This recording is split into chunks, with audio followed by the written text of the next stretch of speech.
Hi everyone. So today I thought I would bake this Betty Crocker red velvet cake. It's all in a box. So follow the instructions. There are a couple of things you need extra.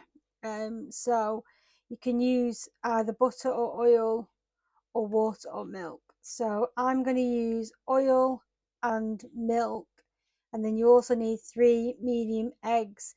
Normally when I bake everything from scratch and just follow a recipe, but I thought I'd do something a little bit different and use this like ready-made mixture, and then at the end we'll review and just see how good it really is. So let's begin. So let's dig in, see what we think it looks. Alright, so let's grab some scissors. So let's follow the instructions. So we pour all this into the bowl. I've never actually had a red velvet cake. So, and then what we need to do, we need to add the eggs, oil and milk all in at once.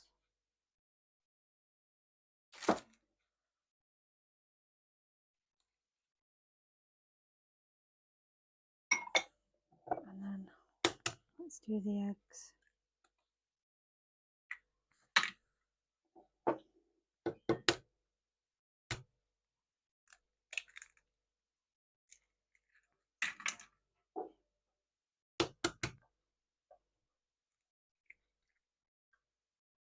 So then it says we've got to use a handheld mixer.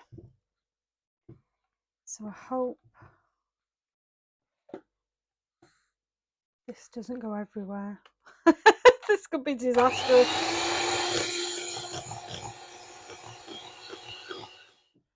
So this is it all mixed up. I've given it a good mix with a hand mixture, but I've just noticed as well, I'm going to make a cake, but it does say you can actually divide the mixture and make cupcakes if you wanted to. That's pretty good, isn't it? So let's... Oh, do not eat unbaked batter. That's licking the spoon out the window, isn't it? So then what we need to do is divide the mixture between the two tins. Okay, so I've got my two 20cm tins, which I think is roughly about 7 inches. So we need to divide the mixture up between the two tins.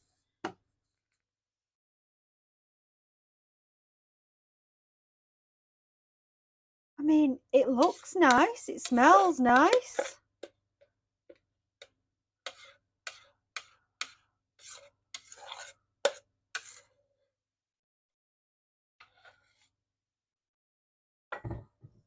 Oops, oh dear, to give that a wash.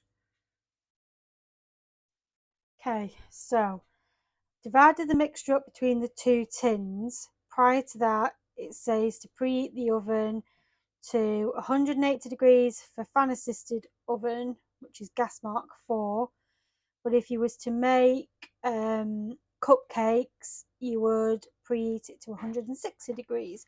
So we put them in the oven, and it says to bake for around 18 to 22 minutes.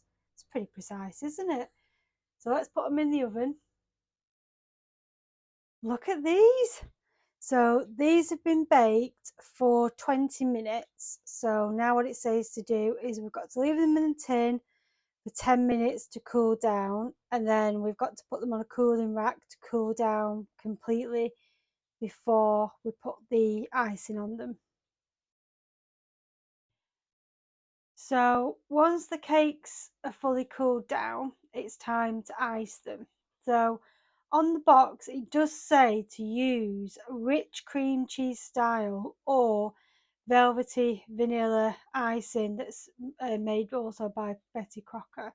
So I've actually gone for vanilla buttercream icing, but I am pretty sure that you can use any icing you want, whether you want to use like a supermarket home make or anything.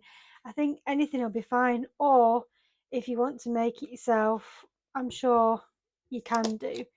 So let's dive in.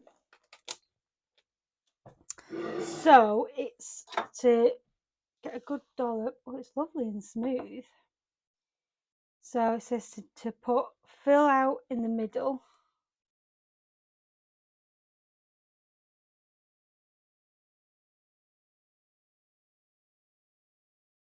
So once we've put it in the middle, it says to decorate the whole thing. So the sides, everything. So here goes.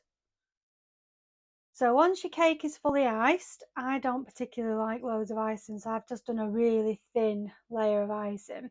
But obviously you can do it as thick or as thin, or if you didn't want to cover the whole thing, you could just put some on top. It's really up to you, really. So let's cut it. I mean, it feels really moist. Let me grab this plate. So let's have a look. I mean, I'm pretty impressed, really. It feels lovely. So let me just grab a fork and let's just have a taste. Oops.